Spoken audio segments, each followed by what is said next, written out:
It's time for Winner Picks Dinner. Disney Springs 3, the Springsening.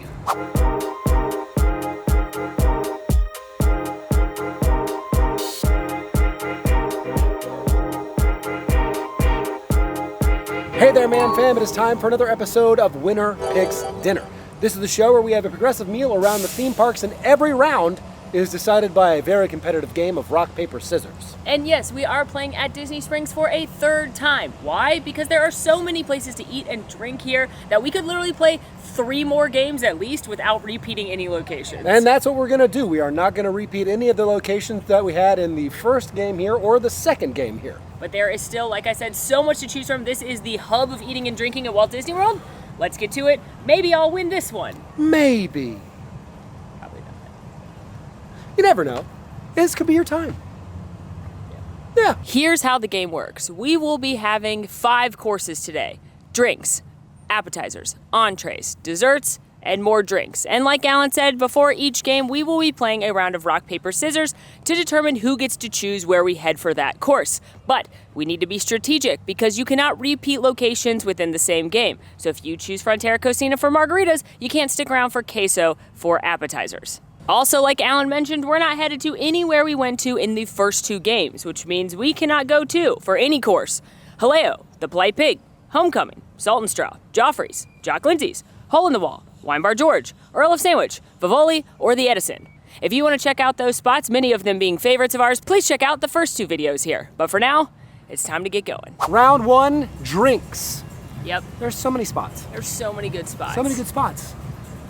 Yep. You got this. We'll see. She's got this, everybody. Ready? Ready? Yeah. Rock, paper, scissors, shoot. In her excitement, she threw her bracelet. I threw a bracelet. All right, Molly takes round 1. The tree's a paid actor. I really didn't prepare for this because I never win. Okay. We could go to Frontera Cocina, which is an amazing Mexican restaurant, and the beverage team is the same as the Mexico Pavilion at Epcot, so you know you're going to get a good mark. We could go to CityWorks, which has a ton of draft beer, which I do love beer, and it's hot, and a crisp beer sounds pretty good. We could go to Summer House, which has got a bunch of really good cocktails and a house rosé, which sounds good as well. If I was into boozy milkshakes, we could go to Deluxe Burger. I'm not really into boozy milkshakes, though. I guess I could get a regular milkshake. I think I'm going to go with CityWorks. A crisp beer on a hot day sounds pretty phenomenal. Made it almost all the way to the very end of Disney Springs West Side to head into CityWorks Eatery and Pour House. Now, this is not a Disney Springs exclusive. There are a few other CityWorks locations around the United States. You're gonna have amped up bar bites like burgers, pretzels, nachos, but honestly, every time I've come here, the food is better than I expected it to be and much better than kind of a run-of-the-mill bar bite. Honestly, the reason I don't come here more is because there are so many places to go in Disney Springs, and I'm usually looking for something just a little bit more unique. But this is definitely a crowd pleaser and somewhere you could go if you're looking for something the whole family will enjoy, or if you wanted to catch a game on their big TVs, or if you're a beer drinker, because they've got over 30 different draft beers. And as a beer drinker myself, I love coming in to try something new. They have a lot of, if you look at the big giant menu up here, the L is for a local Florida brewery, which we love to support. And I love that they have a rotating list. So yeah, let's get a beer. Now, along with the incredibly extensive beer list, they also can make cocktails for you behind the bar, or if you want a non-alcoholic beverage, you can do that as well. But let's talk about what we got. I picked up the West Floridian Belgian Quadruple. This is made by the Infinite Ale Works in Ocala, Florida, and she looks powerful. I'm excited to dive in. Molly, ever the indecisive person, got a flight of beer. I was tickled by the idea of making my own flight from any of the draft beers, and so I went for a full Floridian local flight, starting with the Honeybee Citrus, which is a blonde golden ale from First Magnitude Brewing in Gainesville. Next up, the Pulp Friction, a grapefruit IPA from Motorworks Brewing in Bradenton. Third, the You're My Boy Blue, a blueberry wheat beer from Florida Avenue Brewing in Wesley Chapel. And lastly, if we're doing a local beer flight, obviously going to shout out our friends at Home State Brewing Company who have hosted the last 2 Man Fam meetups and are awesome people. This is their Oh My Gatos IPA, and that is in Winter Garden, Florida. All right, let's give this West Floridian a try.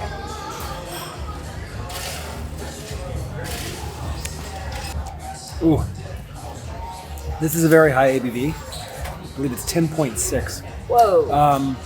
And you can taste it. You can taste that there is an alcoholic bite to it. Nothing like a liquor drink, but I will say because of the style of beer it is, it's very smooth. A lot of caramel flavor, and it's actually incredibly easy to drink. Almost like distressingly easy to drink because you could have a lot of these very fast, and I'm so happy that they serve these, and this is the largest size that they will serve. Normally I don't always go for a Belgian quadruple, but I really do like this, and like even more that it's local. Rapid fire beer taste test. Honeybee citrus. Delicious. Light, crisp, can slightly taste the honey, so it's slightly sweet. That's fantastic. Pulp friction.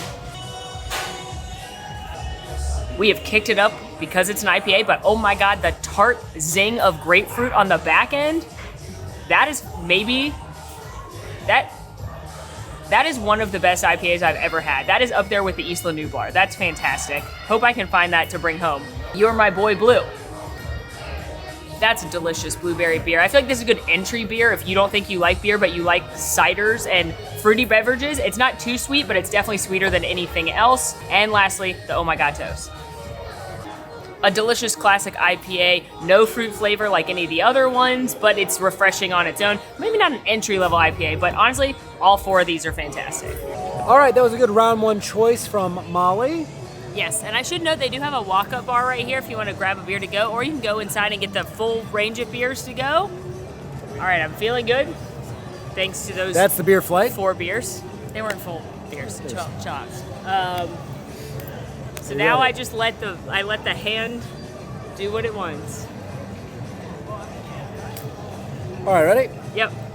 Rock, paper, scissors, shoot. Hey. All right. Appetizers. You know, I've got to be honest, anything is an appetizer if you try hard enough, and that is the energy I'm taking into this round. We could go, much to Molly's chagrin, to Everglazed. The donut place? Yes, but not for donuts. Hear me out here. They also have chicken tendies and flavored fries. The spicy fries are good. We could go to Chicken Guy for more chicken tenders if you want them to have spiked blonde hair. We could go to The Basket outside of Wine Bar George, maybe pick up some of those tasty treats in smaller form.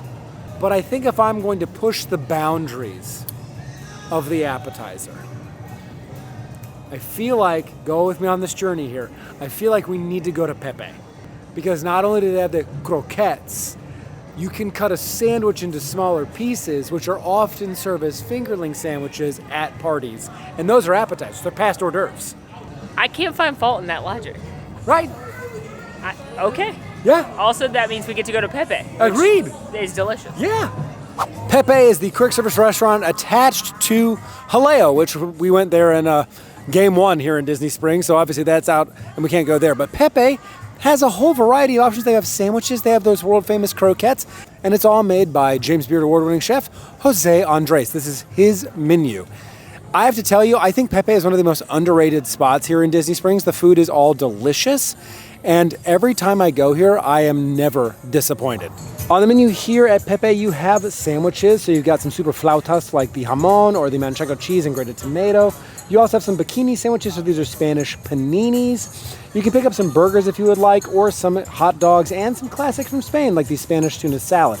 If you want something else, you can pick up the chicken fritters. These are croquetas de pollo or Jose Andres' famous tomato chips. You can also pick up the chilled soup with red beets and tomatoes. And if you're looking for something sweet, you can nab some ice cream or a churro. For us, though, we had to pick up the chicken fritters. These are croquetas de pollo with creamy chicken and bechamel fried to a golden brown exterior. They're incredible. I'm here to tell you, if you are a meat eater, you have to try these at least once on your trip to Disney. Please. They're so very good. They're worth going out of your way for. We also picked up a super flauta. This is the fresh cured chorizo sausage, manchego cheese, and grated tomato on a flauta. This is spicy and savory. I cannot wait to dig in. I'm so excited. Molly's already reaching for the croquetas, which, you know what, honestly, I don't blame her for that. So these are Chef Jose Andres' grandmother's recipe, and it takes 3 days to make them. And it's basically like comfort food chicken noodle soup in a fritter.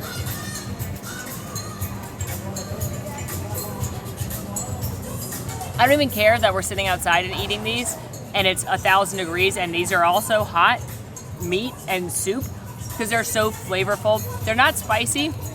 They're just classic, good comfort food, stick to your rib flavors. Little crispy on the outside, absolutely perfect. And these are on every single one of Chef Jose Andres, his mini restaurants. These are on the menu around the world. Fantastic, a must get. And I love that Alan found the loophole because he definitely got these at Jaleo when we went there. But this is Pepe, so I appreciate the loophole finding. Not my first rodeo. Let's enjoy this delicious flauta.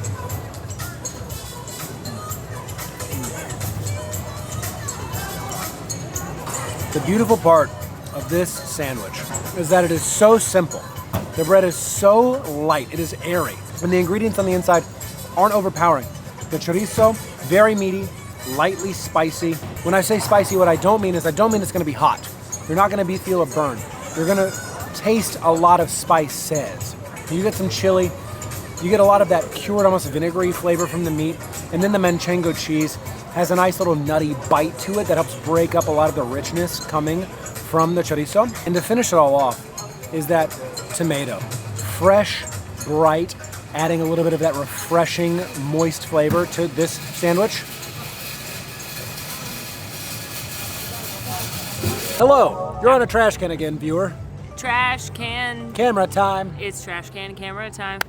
That's pretty good. Thank you. That's pretty good. Okay, so we have 2 rounds in the books. We are tied currently. Yep.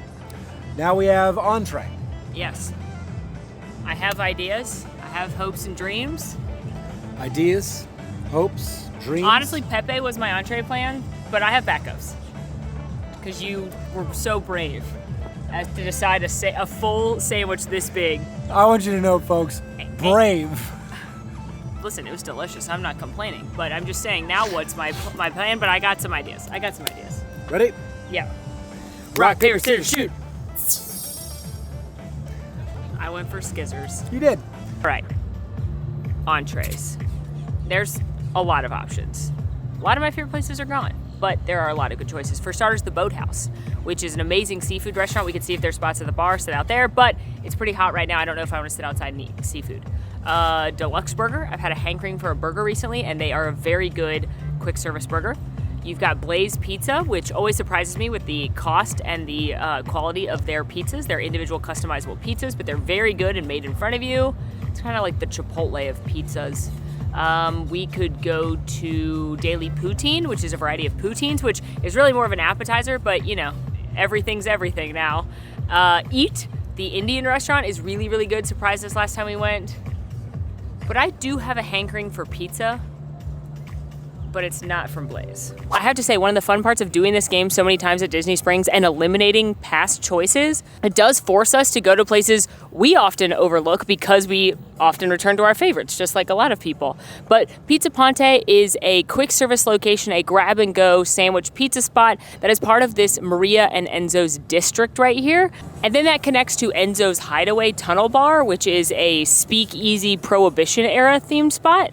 And then you've got Maria and Enzo's, which is the full-service Italian restaurant, and it's all connected to the Edison, which is a modern American restaurant, also themed to like the industrial era. So it's really a cool part of Disney Springs, and I feel like all of it at this point is a little underrated. And for some reason, I often skip Pizza Ponte when I'm here, probably because I generally opt for more like exciting dishes than pizza or Italian food in general. But wait till y'all see these slices. Inside, you've got house-made desserts and salads, as well as gigantic slices of pizza, ranging from classics like a 4-cheese and a pepperoni, up to the parmigiano or a mushroom pizza. And it's served very much like when you go to New York, and they've got pizzas constantly being rotated, and then they heat yours up on that white paper plate when you order, and it's all by the slice. So we're gonna grab one to share as an entree. All right, here's what we picked up. First of all, a giant slice of the Parmo Cotto, which is a white pizza with Parma ham, mozzarella, and ricotta cheese. We were just gonna get that because we, just ate a meal as an appetizer, but then I saw this bun right here, which is a house-made garlic cheese pinwheel layered with mozzarella, provolone, roasted garlic, Parmesan, and served with marinara sauce, and obviously I had to acquire that as well. And they do have to-go boxes here, which is great news. Oh.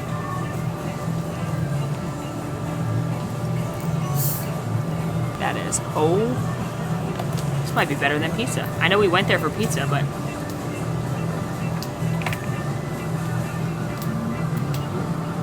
Oh my gosh. It's like the cheesiest garlic bread I've ever had. It's not overpoweringly garlicky, but it's definitely garlicky as well. It's moist, it's buttery, it's literally like dripping. And then you've got the consistency of the cheese, everything from like the crispy cheese, which is the best, like when you bake something and cheese falls off, but then also you've got gooey cheese in the middle. This is a top tier cheesy snack. It's just casually the size of my head. And I got a big head. So that's a big slice of pizza. Cheers.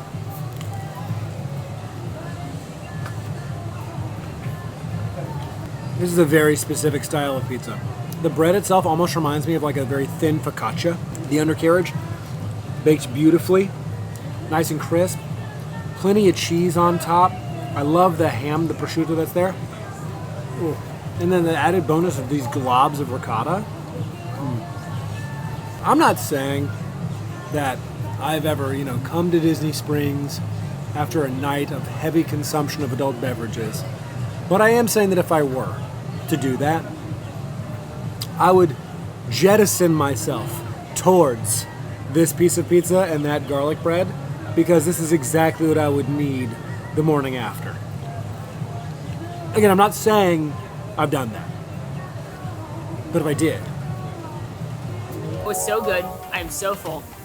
But it's dessert round. We all know dessert is a separate stomach. That's true, because the current part of my stomach is so full of honestly, some of the best garlic bread I've ever had.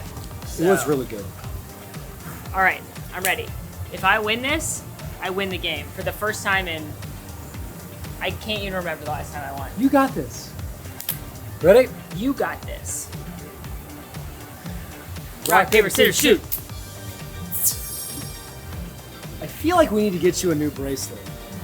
It's not used to such vigorous activity. All right, we're tied. Now I'm picking dessert.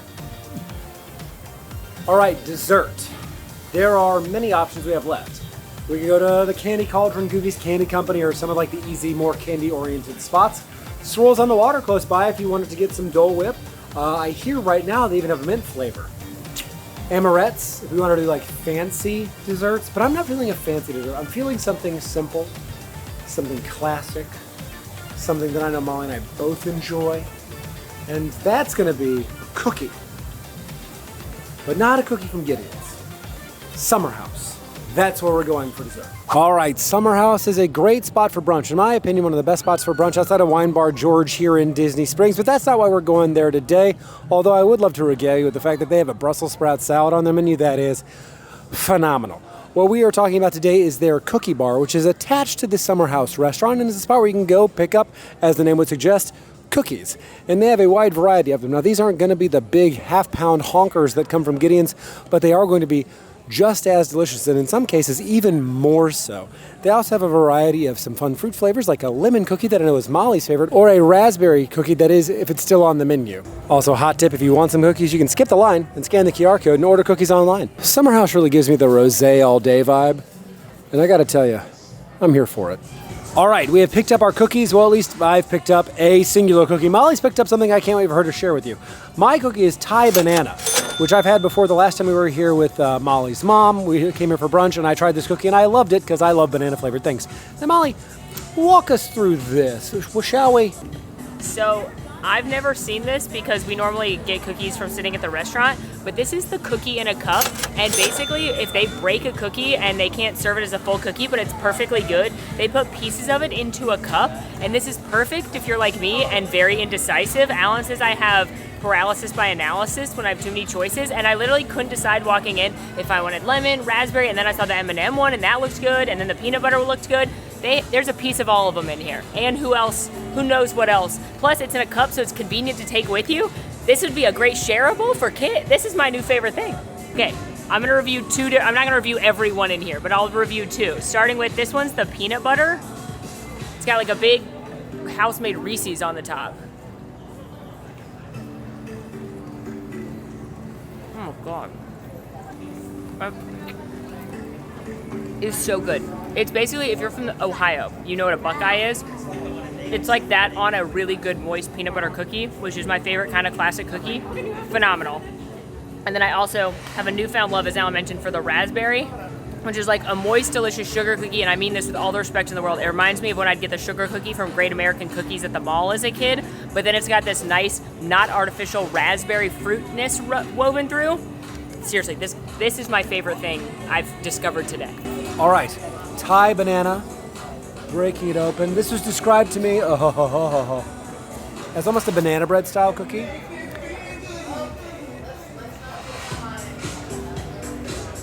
So moist, not overly sweet. Pecans or walnuts, one of the two. Oh, deep banana flavor throughout. Actually tastes like some pieces of actual banana like you're gonna get from banana bread in here. Crispy on the base. This is so good. If you love banana bread, you will adore this. Also, I'm not gonna knock Gideon's because Gideon's is delicious. Those cookies are excellent, and it is definitely worth the hype. But I will say, these cookies go toe-to-toe with them, and the fact that you can just walk up and get them and not deal with like a virtual queue or a line situation. There's also more variety here, so just saying. Don't sleep on Summer House just because Gideon's also exists. All right, that cookie was delicious. Can't wait to eat those later. Now, we're tied. We are. And I must tell you something, Alan. I pulled the Mam Fam on Close Friends. That feels like cheating for what I should throw right now, because I'm gonna choke. I always choke. So I have to think about how to beat the Mam Fam. Yeah, so now it is out of my hands. I am just the puppet for the community. What would the Mam Fam do? I don't know.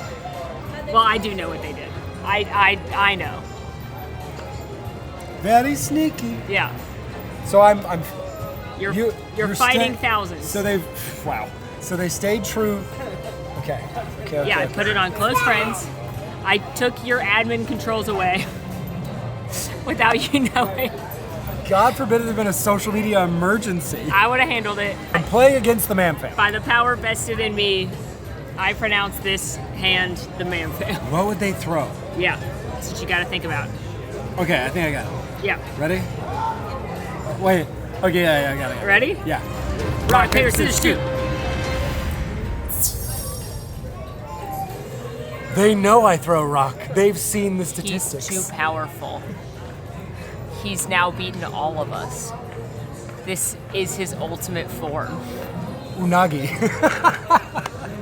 All right, well, in celebration of potentially playing thousands of people and somehow emerging victorious, I would like to celebrate with my favorite cocktail, and that's an old fashioned. Interestingly enough, also Molly's favorite cocktail, so this is really working out in her favor. You know where you can get one of those? The Polite Pig, but unfortunately that's out of play. You could also get it at the Edison, which is also out of play. But there is a spot that shares the same management team as the Edison, and that's Enzo's Hideaway, which is in play. Interestingly enough, the Edison and Enzo's Hideaway are also connected by like a tunnel.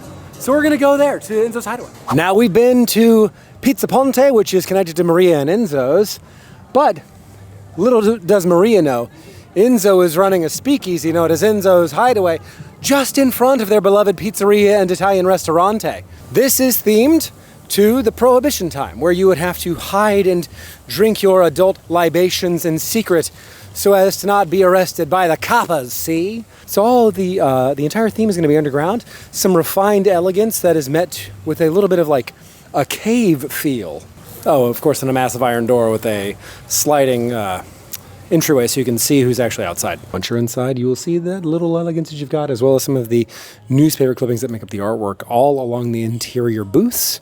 that tell of the Prohibition times. Now, if you're in here for more than just beverages like we are, they do have a full Italian menu, and I've eaten here a number of times. It's actually quite tasty. Victory was fiery. This time, I got some nice fire on my beverage. So Molly picked up the Enzo's Fedora. This is made with Buffalo Trace single barrel bourbon, or it would be, but we substituted it and upgraded it to Enzo's Eagle Rare. That is a very specific type of Eagle Rare that is only made here for Enzo's Hideaway, and that upgrade was for $5 additional. It also has Amaro Lucana Reserva, Enzo's House Bitters, Demerara, Sugar, and Orange. So very much like an Italian old-fashioned, the addition of the Amaro makes it Italian.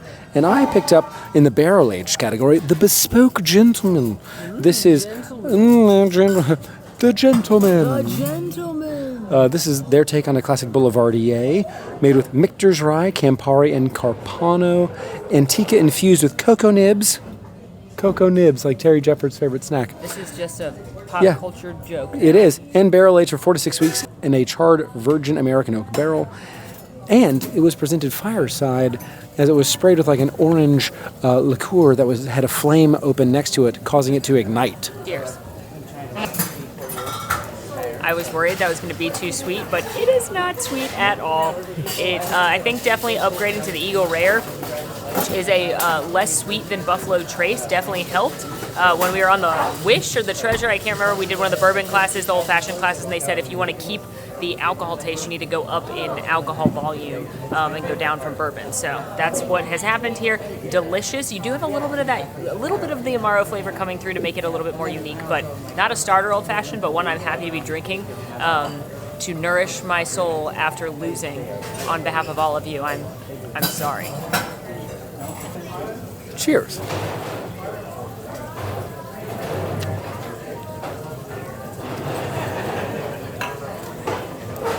Oh, wow. So you're met immediately by the scent of the orange that was sprayed over top and burned. It doesn't smell burnt at all. You just get a really, really intense citrus, like orange zest flavor.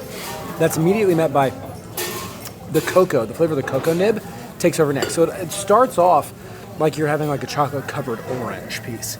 And it's very, very mellow, not sweet at all. And then you're met at the end with that rye that has a little bit of a cinnamon flavor. This is a super complex but still really well-balanced drink. I enjoy this quite a bit because it's such a refreshing and very specific take on a Boulevardier. Wow. All right, well, that brings us to the end of another episode of Winner Picks Dinner. I simply can't believe I didn't win yet again, but at least I got this cookie cup. So. You do have a cookie cup, and that's a great cookie cup. Yeah, I do like this. Yeah. Where should we play next time? I think Epic Universe is on the table. I have heard a few folks request an Epic Universe. I think we got to go to Epic Universe, and maybe the powers of dragons and monsters will propel me to victory. Or me. But until next time, friends, please be sure to like this video, subscribe if you are new, follow us on all of our socials, and come join us on Discord. We would love to have you there. The links for all that are going to be down below. Check out the Man of the Club Patreon for behind-the-scenes content and more. And next time you could vote in something like my losing rock, paper, scissors question. Maybe if there's more people, more votes would... I don't know. But until next time, friends, I'm Molly. And I'm Alan. And it has been... Cookie-tastic. Bye now.